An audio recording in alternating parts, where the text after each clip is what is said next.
حضرت سیدنا ابو سعید خراز رحمۃ اللہ تعالیٰ علیہ ارشاد فرماتے ہیں، مجھے مکہ مکرمہ کے باب بنو شیبہ پر ایک نوجوان کی میت دکھائی دی۔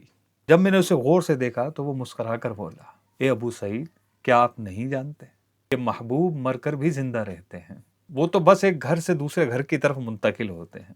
اور صرف یہی نہیں بلکہ اللہ پاک زندگی میں جب تک وہ زندہ رہتے ہیں، بظاہر دیکھنے میں ان کی کوئی وقعت نہیں ہوتی دنیاوی نظر میں، لیکن اللہ پاک کی جناب میں ان کا بڑا مقام و مرتبہ ہوتا ہے۔ احادیث کریمہ میں ایسے مضامین بھی آتے ہیں کہ یہ اللہ پاک کی قسم کھا لیں تو اللہ پاک ان کی قسم کو پورا فرما دیتا ہے۔ اس قدر ان کا مقام و مرتبہ ہوتا ہے اللہ پاک کی بارگاہ میں، اور اللہ پاک ان کا کیا ہوا، ان کا بولا ہوا کوئی جملہ ایسی رد نہیں فرماتا بلکہ اس کو قبول فرماتا ہے۔ یہ اللہ پاک کی طرف سے ان کو ایک اعزاز حاصل ہوتا ہے، اس میں کوئی دھونس دھمکی نہیں ہوتی، جیسے بعض لوگوں کو اس پر وسوسے آنے لگتے ہیں کہ یہ تو اللہ پاک پر زور زبردستی ہے۔ اللہ پاک پر زور زبردستی کوئی نہیں کر سکتا۔ ہاں، اللہ پاک اگر کسی کو چاہے مقام و مرتبہ اس کا ظاہر کرنا تو اس کی شائن ہے، اس کی مرضی ہے، اس کے بندے ہیں، وہ جیسا چاہے اس کو مقام و مرتبہ عطا فرمائے۔ ہم کون ہوتے ہیں اس پر کلام کرنے والے؟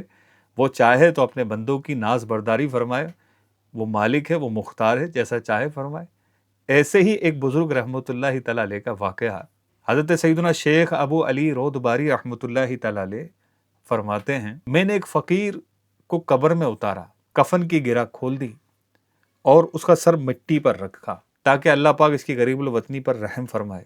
تو اس نے اپنی آنکھیں کھول دیں اور کہا، ابو علی، تو مجھے اس کے سامنے رسوا کرتا ہے جس نے مجھے ناز کی عادت ڈالی ہے۔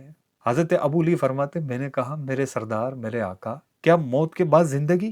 انہوں نے کہا، ہاں، میں زندہ ہی ہوں، اور اللہ پاک سے محبت کرنے والا ہر شخص زندہ ہے، اور میں اپنے مرتبے کے مطابق کل بروز قیامت تمہاری ضرور مدد کروں گا۔ کیا اللہ پاک کے نیک بندے ہیں، کیا ان کی شان ہے، خدا کی قسم۔ حضرت سیدنا خالد بن معدان رحمۃ اللہ تعالیٰ علیہ روزانہ 40,000 مرتبہ تسبیحات پڑھا کرتے تھے، اور اس کے علاوہ تلاوت قرآن مجید بھی کیا کرتے تھے۔